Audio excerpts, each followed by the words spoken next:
আশা করি তোমরা সবাই ভালো আছো। এই বৈশ্বিক মহামারীর সময় ঘরের মধ্যে থাকবে, নিরাপদে থাকবে, সুস্থ থাকবে। নিশ্চয়ই আমাকে শুনতে পাচ্ছ, কমেন্টস লিখে পাঠাও। আমি Sohel Ahmed, Ashok super mechanical, Barishal polytechnic institute, Barishal. আমি চতুর্থ পর্ব মেটালার্জি সাবজেক্ট ক্লাস নিচ্ছি। ইতিমধ্যে আমি 6টি ক্লাস নিয়েছি, আজকে সপ্তম ক্লাস।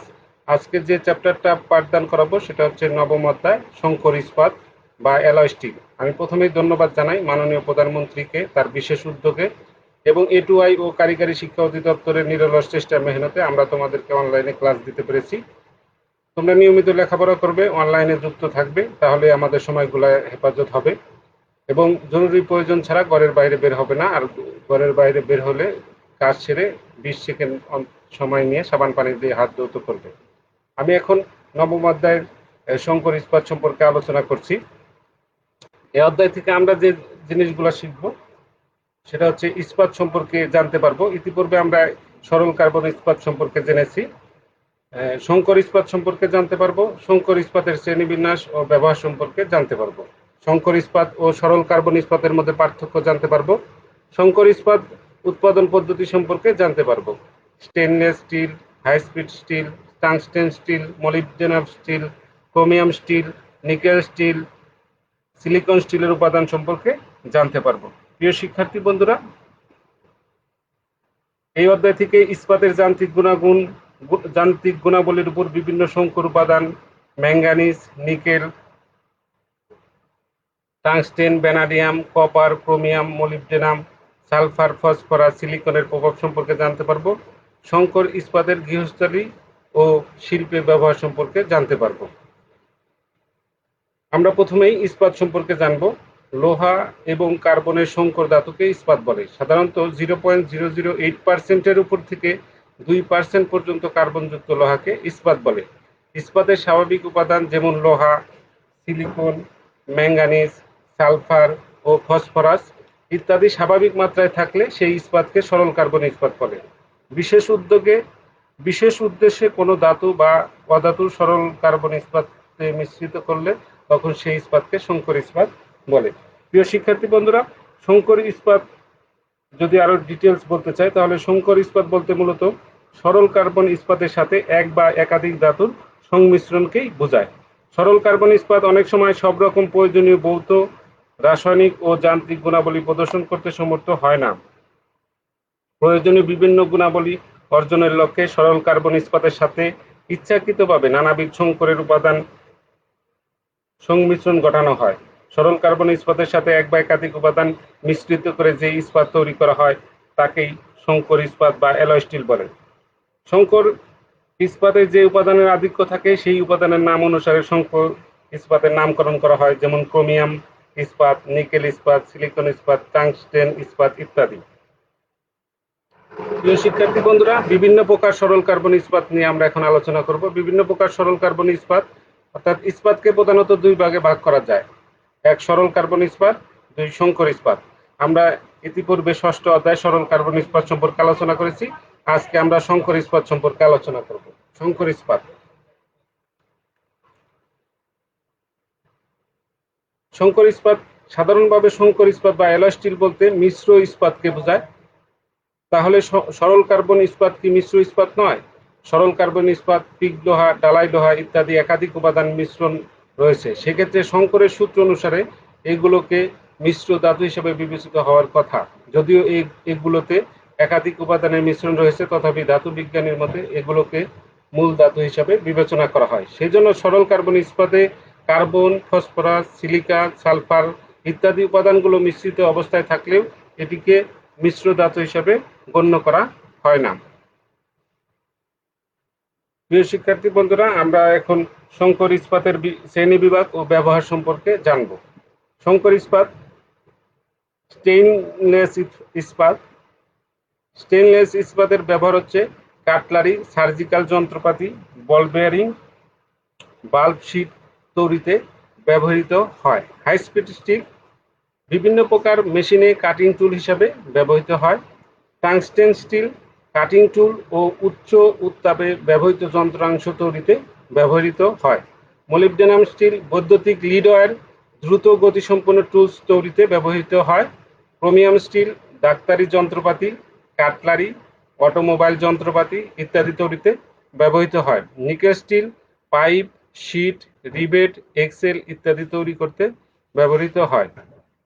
সিলিকন স্টিল বৈদ্যুতিক মেশিনের লেমিনেশন, টেলিফোন ও লাউড স্পিকারের ডায়াফ্রাম তৈরিতে ব্যবহৃত হয়। Manganese steel crushing jaw, dredging বালতি, ক্রাশিং মেশিনের রোলার ইত্যাদি তৈরিতে ব্যবহৃত হয়। টুল ও ডাই স্টিল মেশিনপত্রের টুলস, ড্রিল বিট ইত্যাদি তৈরিতে ব্যবহৃত হয়। Spring steel locomotive spring, carriage, wagon, heavy load vehicle spring তৈরিতে ব্যবহৃত হয়। Heat resisting steel pipe, সুপারহিটার tube, gas turbine ইত্যাদি তৈরিতে ব্যবহৃত হয়। ভ্যানাডিয়াম স্টিল অটোমোবাইল যন্ত্রাংশ, পিস্টন রড, এক্সেল তৈরিতে ব্যবহৃত হয়। প্রিয় শিক্ষার্থী বন্ধুরা, শঙ্কর ইস্পাতের শ্রেণীবিন্যাস ও ব্যবহার দেখানো হলো। এখন আমরা যাচ্ছি শঙ্কর ইস্পাত ও সরল কার্বন ইস্পাতের মধ্যে পার্থক্য। শঙ্কর ইস্পাত, এই ইস্পাত কার্বন, লোহা, অন্যান্য শঙ্কর উপাদানের সমন্বয়ে তৈরি করা হয়। সরল কার্বন ইস্পাত, এতে লোহা ও কার্বন ছাড়া বিশেষ কোনো শঙ্কর উপাদান থাকে না। শঙ্কর উপাদানের উপস্থিতির উপর এর গুণাগুণ নির্ভর করে। মূলত কার্বনের উপস্থিতির উপর এর গুণাগুণ নির্ভর করে। এই ইস্পাতের সামর্থ্য অনেক বেশি, অর্থাৎ শঙ্কর ইস্পাতের সামর্থ্য বেশি। সরল কার্বন ইস্পাতের সামর্থ্য তুলনামূলক শঙ্কর ইস্পাতের চেয়ে কম। করোশন রোধ ক্ষমতা বেশি, করোশন রোধ ক্ষমতা কম। বিশেষ ধরনের কাজে ব্যবহার করা হয়, সাধারণ কাজে ব্যবহার করা হয় এবং ব্যবহারের সীমাবদ্ধতা আছে। প্রিয় শিক্ষার্থী বন্ধুরা, শঙ্কর ইস্পাতে 0.1 থেকে 1.0% পর্যন্ত কার্বন থাকে, আর সরল কার্বন ইস্পাতে 0.1 থেকে 2% পর্যন্ত কার্বন থাকতে পারে। শঙ্কর ইস্পাত উচ্চ তাপ ও ক্ষয়রোধী, সরল কার্বন ইস্পাত উচ্চ তাপ ও ক্ষয়রোধ ক্ষমতা কম। বিভিন্ন সংকর যোগ করে প্রয়োজনীয় গুণাগুণ বৃদ্ধি করা হয়। সরল কার্বন ইস্পাতে তাপ শোধন প্রক্রিয়ার মাধ্যমে গুণাগুণ পরিবর্তন করা যায়। প্রিয় শিক্ষার্থী বন্ধুরা, শঙ্কর ইস্পাত ও সরল কার্বন ইস্পাতের মধ্যে পার্থক্য দেখলাম। আমরা যদি মোটামুটি বলতে চাই তাহলে বলতে পারি যে শঙ্কর ইস্পাতের সামর্থ্য অনেক বেশি এবং সরল কার্বন ইস্পাতের সামর্থ্য তুলনামূলক কম। করোশন রোধ ক্ষমতা বেশি, আর সরল কার্বন ইস্পাতের করোশন রোধ ক্ষমতা কম। এবং শঙ্কর ইস্পাত বিশেষ ধরনের কাজে ব্যবহার করা হয়, আর সরল কার্বন ইস্পাত সাধারণ কাজে ব্যবহার করা হয়। প্রিয় শিক্ষার্থী বন্ধুরা, আমরা এখন শঙ্কর ইস্পাতের উৎপাদন পদ্ধতি দেখব, যে স্টেইনলেস স্টিলের উৎপাদন পদ্ধতি। বিভিন্ন ধরনের বৈদ্যুতিক চুল্লিকে পরিবর্তিত রূপে অ্যালয় স্টিল উৎপাদনের কাজে ব্যবহার করা হয়। এই পরিবর্তিত চুল্লিকে সংশোধিত বৈদ্যুতিক চুল্লি বলা হয়। এই চুল্লিতে নির্দিষ্ট কার্বনযুক্ত সরল কঠিন ইস্পাতের সাথে বিগালক হিসাবে কিছু চুন ছাড়াও অন্যান্য রাসায়নিক দ্রব্য ব্যবহার করা হয়।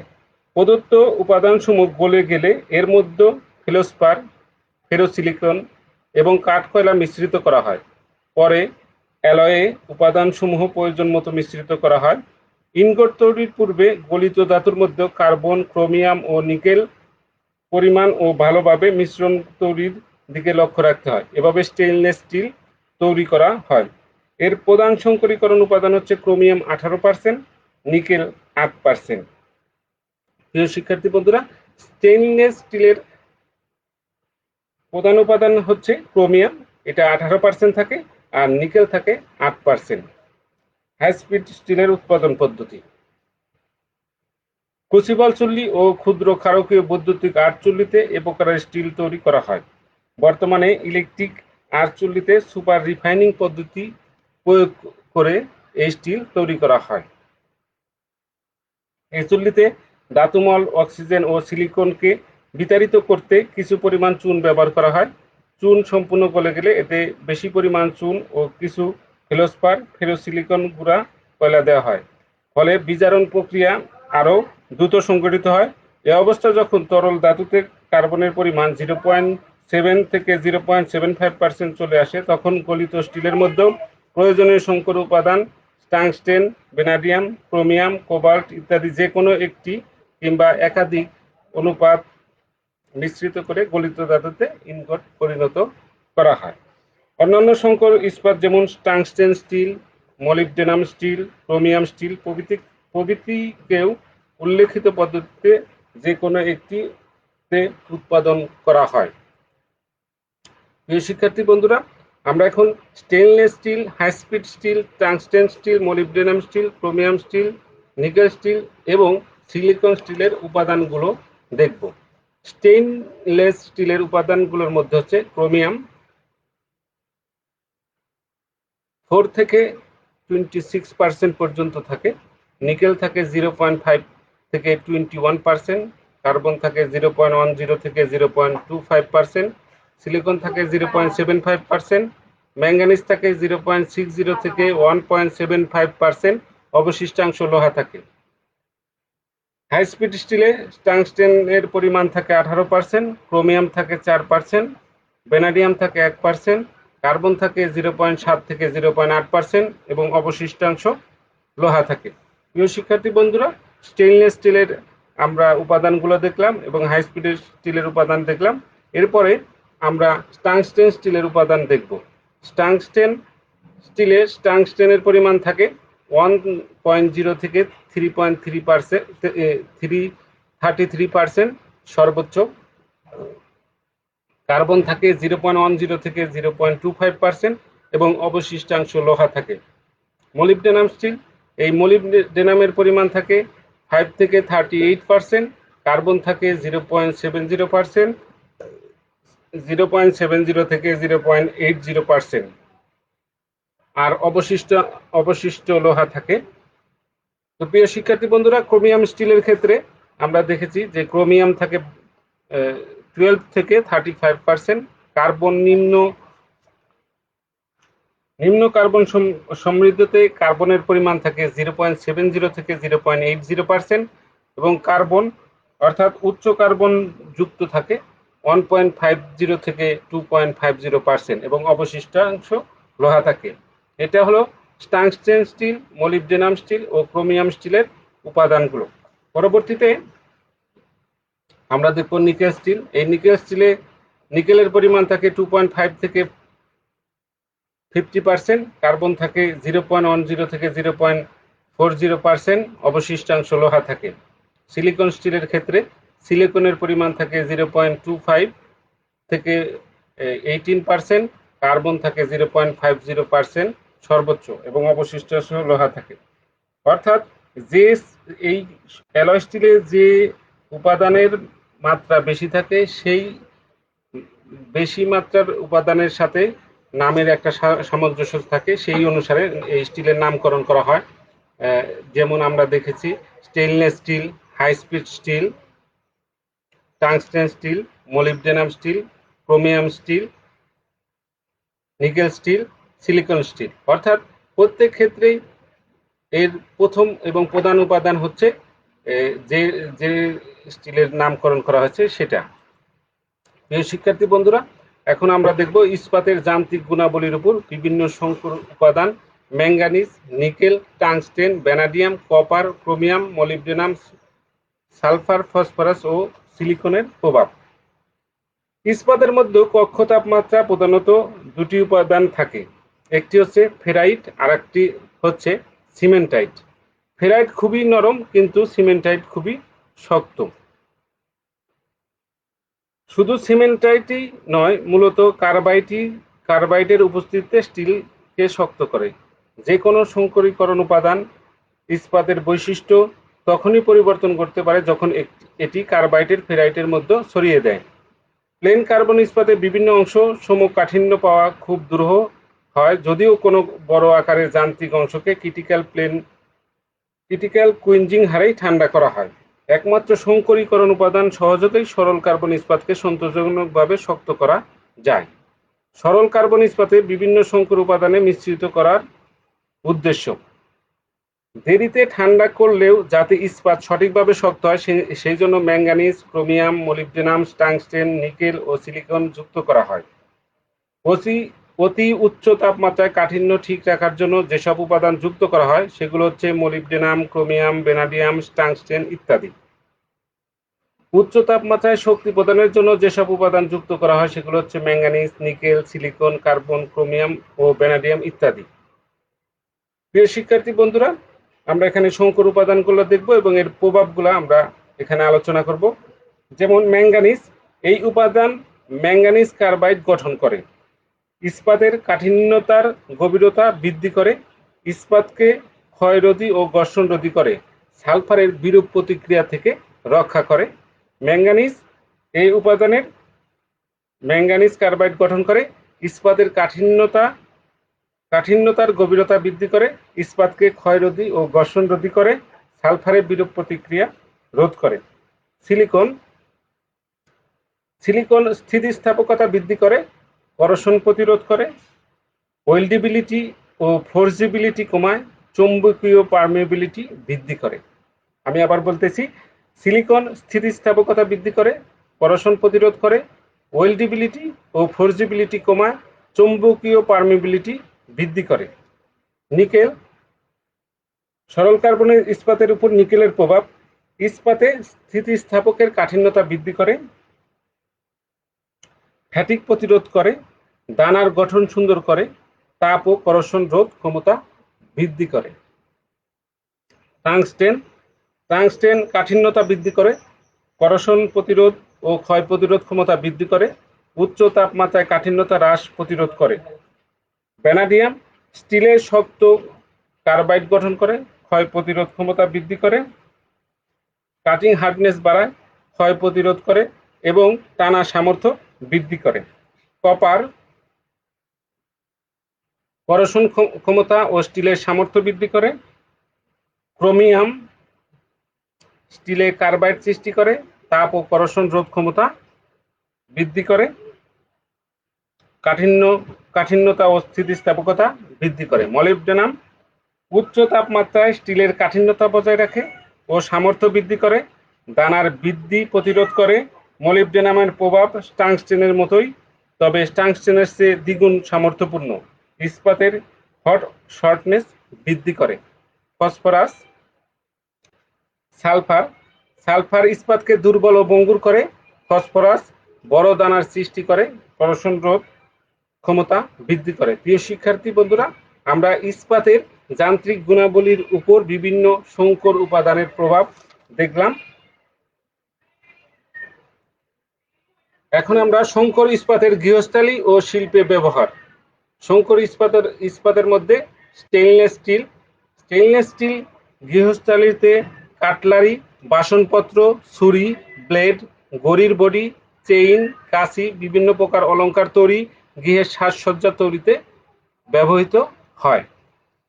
অন্যদিকে স্টেইনলেস স্টিলের শিল্পে ব্যবহার, অর্থাৎ স্টেইনলেস স্টিল শিল্পে স্প্রিং, বল বিয়ারিং, রাসায়নিক শিল্প কারখানা, ডায়েরি ফার্ম, পেট্রোলিয়াম শিল্প কারখানা, বাল্ব শিট, গাড়ি ও যানবাহন এবং চিকিৎসা শিল্পে ব্যবহৃত হয়। হাই স্পিড স্টিলের ব্যবহার আমরা দেখব। গৃহস্থালীতে হাই স্পিড স্টিলের তেমন কোনো ব্যবহার নেই, কিন্তু শিল্পে এর ব্যবহার আছে। বিভিন্ন ধরনের কাটিং টুল, যেমন lathe bit, drill bit, tap, reamer, milling cutter, shaper tool bit, broach এবং ডাই পাঞ্চে ব্যবহৃত হয়। টাংস্টেন স্টিল গৃহস্থালীতে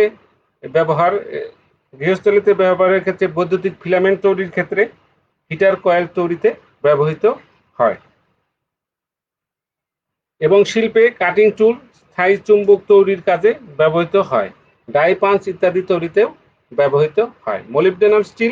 মলিবডেনাম স্টিলও গৃহস্থালীতে কাজে তেমন ব্যবহার নেই, কিন্তু শিল্পে বৈদ্যুতিক বাতির লিড ওয়্যার, প্রোপেলার শ্যাফট, সমরস্ত্র কারখানা ব্যবহৃত হয়। বিভিন্ন ধরনের কাটিং টুলস তৈরিতেও ব্যবহৃত হয়। ক্রোমিয়াম স্টিল বাসাবাড়িতে বা গৃহস্থালীতে পাইপ, শিট, রিবেট, কাঁটা চামচ, ছুরি, ব্লেড ইত্যাদি তৈরিতে ব্যবহৃত হয়। আর শিল্পের ক্ষেত্রে বল বেয়ারিং এর ball, roller bearing, gear, hacksaw blade, file, ডাক্তারি যন্ত্রপাতি, রাসায়নিক শিল্প কারখানায় ব্যবহৃত হয়। নিকেল স্টিল গৃহস্থলীতে পাইপ, শীট, রিবেট, ঘড়ির পেন্ডুলাম, ইলেকট্রিক রেজিস্ট্যান্স ওয়্যার, পরিমাপের ট্যাপ ইত্যাদি তৈরিতে ব্যবহৃত হয়। এবং শিল্পে নিকেল স্টিল শিল্প ক্ষেত্রে বৃহদাকার ফোর্জিং, এরোপ্লেন ও অটোমোবাইলের বিভিন্ন অংশ এবং সার্ভে যন্ত্রপাতি তৈরিতে ব্যবহৃত হয়। সিলিকন স্টিল টেলিফোন ও লাউডস্পিকার ডায়াফ্রাম তৈরিতে ব্যবহৃত হয়। বৈদ্যুতিক যন্ত্রপাতি ও বৈদ্যুতিক মেশিন লেমিনেশনের কাজে ব্যবহৃত হয়। প্রিয় শিক্ষার্থী বন্ধুরা, আমরা শঙ্কর ইস্পাতের গৃহস্থালী ও শিল্পের ব্যবহার দেখলাম। আমি যদি পুনরায় প্রত্যেকটা জিনিস আবার একটু আলোচনা করি তাহলে সেক্ষেত্রে আমরা বুঝতে সুবিধা হবে। শঙ্কর ইস্পাত, আমি আবার বিষয়টা অল্প একটু ধারণা দিচ্ছি যাতে আমরা ভালো করে এই বিষয়টা বুঝতে পারি। সাধারণভাবে শঙ্কর ইস্পাত বা অ্যালয় স্টিল বলতে মিশ্র ইস্পাতকেই বোঝায়, অর্থাৎ সরল কার্বন ইস্পাতের সাথে অন্যান্য উপাদান মিশ্রিত হয়ে অন্যান্য এক বা একাধিক উপাদান মিশ্রিত হয়ে শঙ্কর ইস্পাত তৈরি করা হয়। এবং শঙ্কর ইস্পাত বলতে সরল কার্বন ইস্পাতের সাথে এক বা একাধিক ধাতুর সংমিশ্রণকে বোঝায়। সরল কার্বন ইস্পাত অনেক সময় সব রকম প্রয়োজনীয় ভৌত বা রাসায়নিক ও যান্ত্রিক গুণাবলী প্রদর্শন করতে সমর্থ হয় না। প্রয়োজনীয় বিভিন্ন গুণাবলী অর্জনের জন্য সরল কার্বনের সাথে ইচ্ছাকৃতভাবে নানাবিধ সংকরীকরণ উপাদান মিশ্রণ করে অ্যালয় স্টিল তৈরি করা হয়। শঙ্কর ইস্পাতের শ্রেণীবিন্যাস ও ব্যবহারের মধ্যে আমরা দেখেছিলাম যে স্টেইনলেস স্টিল, এটা কাটলারি, সার্জিক্যাল যন্ত্রপাতি, বল বেয়ারিং, বাল্ব, শীট তৈরিতে ব্যবহৃত হয়। হাই স্পিড স্টিল বিভিন্ন প্রকার মেশিনের কাটিং টুল তৈরিতে ব্যবহৃত হয়। টাংস্টেন স্টিল কাটিং টুল ও উচ্চ উত্তাপে ব্যবহৃত যন্ত্রাংশ তৈরিতে ব্যবহৃত হয়। মলিবডেনাম স্টিল বৈদ্যুতিক লিড ওয়্যার, দ্রুত গতিসম্পন্ন টুলস তৈরিতে ব্যবহৃত হয়। ক্রোমিয়াম স্টিল ডাক্তারি যন্ত্রপাতি, কাটলারি, অটোমোবাইল যন্ত্রপাতি ইত্যাদি তৈরিতে ব্যবহৃত হয়। প্রিয় শিক্ষার্থী বন্ধুরা, তোমরা নিশ্চয়ই শুনতে পাচ্ছ এবং তোমাদের কোনো কোশ্চেন থাকলে আমাকে কমেন্টস লিখে পাঠাবে, অবশ্যই আমি এটা উত্তর দেওয়ার চেষ্টা করব। এবং আমি এটা আগেও বলেছি, আজকেও বলছি যে এটা থিওরিটিক্যাল সাবজেক্ট, সুতরাং আমাদেরকে এই বিষয়টা মনোযোগ দিয়ে পড়তে হবে এবং চিন্তা করতে হবে, এই বিষয়ে অনুধাবন করতে হবে যাতে আমরা এই বিষয়টা বাস্তব ক্ষেত্রগুলা একটু চিন্তা ভাবনা করে আয়ত্তে আনতে পারি। তাহলে আমরা পরীক্ষার হলে এবং কাজের সময় আমরা এটাকে ভালোভাবে এই সাবজেক্টের ব্যবহার করতে পারবো। সুতরাং এই যে স্টিল হচ্ছে বর্তমান যুগটা হচ্ছে স্টিলের যুগ। সুতরাং এই স্টিল সম্পর্কে আমাদের বিস্তারিত ভালোভাবে জানতে হবে। এখন আমি সিলিকন স্টিলের ব্যাপারে বলতেছি। সিলিকন স্টিল বৈদ্যুতিক মেশিনে লেমিনেশন, টেলিফোন ও লাউড স্পিকারের ডায়াফ্রাম তৈরিতে ব্যবহৃত হয়। Manganese steel crushing, jaw dressing, বালতি, ক্রাশিং মেশিনের রোলার ইত্যাদি তৈরিতে ব্যবহৃত হয়। টুল ও ডাই স্টিল মেশিনপত্রের টুলস, ড্রিল বিট ইত্যাদি তৈরিতে ব্যবহৃত হয়। Spring steel locomotive spring, carriage, wagon, heavy load vehicle spring তৈরিতে ব্যবহৃত হয়। প্রিয় শিক্ষার্থী বন্ধুরা, আবার বিভিন্ন ধরনের স্প্রিং, এটা স্প্রিং স্টিল, এটা স্টিলের মাধ্যমে তৈরি করা হয়। আর হিট রেজিস্টিং স্টিল অর্থাৎ pipe, super heater tube, gas টারবাইনে হিট রেজিস্টিং স্টিল ব্যবহার করা হয়। ভ্যানাডিয়াম স্টিল অটোমোবাইল যন্ত্রাংশে পিস্টন রড এক্সেলে এই ভ্যানাডিয়াম স্টিল ব্যবহার করা হয়। তো প্রিয় শিক্ষার্থী বন্ধুরা, আমরা শঙ্কর ইস্পাত ও সরল কার্বন ইস্পাতের মধ্যে আবার একটু পার্থক্যটা দেখে নিই। অর্থাৎ শঙ্কর ইস্পাত, এই ইস্পাত কার্বন, লোহা, অন্যান্য শঙ্কর উপাদানের সমন্বয়ে তৈরি করা হয়। আর সরল কার্বন ইস্পাতের মধ্যে এতে লোহা, কার্বন ছাড়া বিশেষ কোনো শঙ্কর উপাদান থাকে না। শঙ্কর উপাদানের উপস্থিতির উপর এর গুণাগুণ নির্ভর করে, মূলত কার্বনের উপস্থিতির উপর এর গুণাগুণ নির্ভর করে। এই ইস্পাতের সামর্থ্য অনেক বেশি থাকে আর সরল কার্বন ইস্পাতের সামর্থ্য অনেক কম থাকে। শঙ্কর ইস্পাতে করোশন রোধ ক্ষমতা বেশি, কিন্তু সরল কার্বন ইস্পাতে করোশন রোধ ক্ষমতা কম।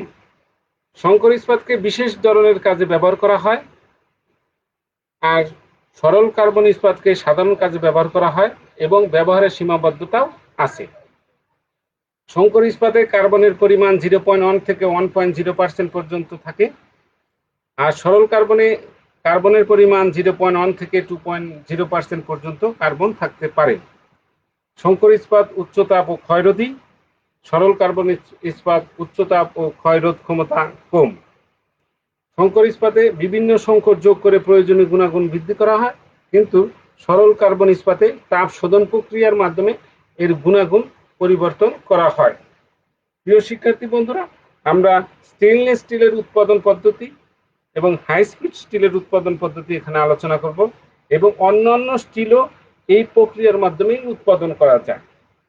স্টেইনলেস স্টিলের উৎপাদন পদ্ধতি অর্থাৎ বিভিন্ন ধরনের বৈদ্যুতিক চুল্লিকে পরিবর্তিত রূপে অ্যালয় স্টিল উৎপাদনের কাজে ব্যবহার করা হয়। এই পরিবর্তিত চুল্লিকে অর্থাৎ চুল্লিকে কিছু পরিবর্তন আনা হয়, এই পরিবর্তনকেই সংশোধিত বৈদ্যুতিক চুল্লি বলা হয়। এই চুল্লিতে নির্দিষ্ট কার্বন যুক্ত সরল কঠিন ইস্পাতের সাথে বিগালক হিসাবে কিছু চুন ছাড়াও অন্যান্য রাসায়নিক দ্রব্য ব্যবহার করা হয়। প্রদত্ত উপাদানসমূহ গলে গেলে এর মধ্যে ফেলোস্পার, ফেরোসিলিকন এবং কাঠকয়লা মিশ্রিত করা হয়। পরে ইনগট তৈরির পূর্বে গলিত ধাতুর মধ্যে কার্বন, ক্রোমিয়াম, নিকেলের পরিমাণ ভালোভাবে মিশ্রিত করা হয়। এভাবেই স্টেইনলেস স্টিল উৎপাদন করা হয়। এবং স্টেইনলেস স্টিলের প্রধান সংকরীয় উপাদান হচ্ছে ক্রোমিয়াম এবং নিকেল। এতে ক্রোমিয়াম থাকে 18% এবং নিকেল থাকে 4%। আমরা যদি হাই স্পিড স্টিলের কথা বলি, তাহলে হাই স্পিড স্টিলে এটা তৈরি করা হয় ক্রুসিবল চুল্লি। ক্রুসিবল চুল্লি ও ক্ষুদ্র ক্ষারকীয় বৈদ্যুতিক আঁচচুল্লিতে এ প্রকারের স্টিল তৈরি করা হয়। বর্তমানে ইলেকট্রিক আঁচচুল্লিতে সুপার রিফাইনিং পদ্ধতি প্রয়োগে এ প্রকার স্টিল তৈরি করা হয়। এ চুল্লিতে ধাতুমল, অক্সিজেন ও সিলিকনের বিতাড়িত করতে কিছু পরিমাণ চুন ব্যবহার করা হয়। চুন সম্পূর্ণ গলে গেলে এতে বেশি পরিমাণ চুন, কিছু ফেলোস্পার, ফেরোসিলিকন গুঁড়া কয়লা দেওয়া হয়। এইভাবে ইনগট তৈরি করার পূর্বে এর সাথে বিভিন্ন সংকর উপাদান টাংস্টেন, ভ্যানাডিয়াম, ক্রোমিয়াম, কোবাল্ট ইত্যাদি যে কোনো একটি বা একাধিক উপাদান মিশ্রিত করে ইনগট তৈরি করা হয়। অন্যান্য সংকর ইস্পাত তো এই পদ্ধতির মাধ্যমে তৈরি করা হয়।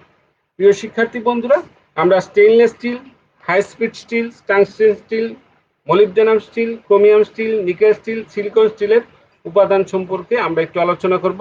যদিও ইতিপূর্বে আমি একটু বলেছি, আবার নতুন করে বলছি। স্টেইনলেস স্টিলে ক্রোমিয়ামের পরিমাণ থাকে 4.0 থেকে 26% পর্যন্ত। নিকেল থাকে 0.5 থেকে 21%, কার্বন থাকে 0.10 থেকে 0.25%, সিলিকন থাকে 0.75%, সর্বোচ্চ ম্যাঙ্গানিজ থাকে 0.60 থেকে 1.75% এবং অবশিষ্টাংশ লোহা। হাই স্পিড স্টিলের ক্ষেত্রে টাংস্টেনের পরিমাণ থাকে 18%, ক্রোমিয়াম থাকে 4%, ভ্যানাডিয়াম থাকে 1%, কার্বন থাকে 0.70 থেকে 0.8% এবং অবশিষ্টাংশ লোহা থাকে। প্রিয় শিক্ষার্থী বন্ধুরা, আমরা টাংস্টেন স্টিলের ক্ষেত্রে টাংস্টেনের পরিমাণ থাকে 1.0 থেকে 33% সর্বোচ্চ, এবং কার্বন থাকে 0.10 থেকে 0.25% এবং অবশিষ্টাংশ লোহা থাকে। মলিবডেনাম স্টিলের ক্ষেত্রে মলিবডেনামের থাকে 5 থেকে 38% এবং কার্বন থাকে 0.70 এবং 0.8% এবং অবশিষ্ট লোহা। প্রিয় শিক্ষার্থী বন্ধুরা, এভাবে ক্রোমিয়াম স্টিল, নিকেল স্টিল এবং সিলিকন স্টিলের উপাদানগুলো মিশ্রিত থাকে, এবং আমরা সংকর উপাদান এবং এর প্রভাবগুলো আমরা দেখেছি যে manganese, silicon, nickel, tungsten, vanadium, copper, chromium, molybdenum, sulphur, phosphorus ইত্যাদির প্রভাব আমরা এখানে দেখিয়েছি। এরপরে আমরা সংকর ইস্পাতের গৃহস্থালী এবং শিল্পে ব্যবহারগুলো দেখেছি, যে স্টেইনলেস স্টিল বাসনপত্র শিল্পের ক্ষেত্রে স্প্রিং এবং বল বেয়ারিং তৈরিতে ব্যবহৃত হয়, এবং হাই স্পিড স্টিল গৃহস্থালী কাজে তেমন কোনো ব্যবহার করা হয় না। তো প্রিয় শিক্ষার্থী বন্ধুরা, তোমাদের কোনো কোশ্চেন থাকলে আমাকে কমেন্টস লিখে পাঠাবে। আর তোমরা যদি এই ভিডিও দেখতে চাও পুনরায়, তাহলে দক্ষতা বাতায়নে সার্চ করবে অথবা www.skills portal বাংলাদেশে সার্চ করবে, তাহলেই এই বিষয়গুলো দেখতে পারবে। পরবর্তী আমি অলহজ ধাতু এবং সংকর ধাতু নিয়ে তোমাদের সাথে আলোচনা করব। তো এ পর্যন্তই। আল্লাহ হাফেজ, সবাই ভালো থাকো। ধন্যবাদ সবাইকে।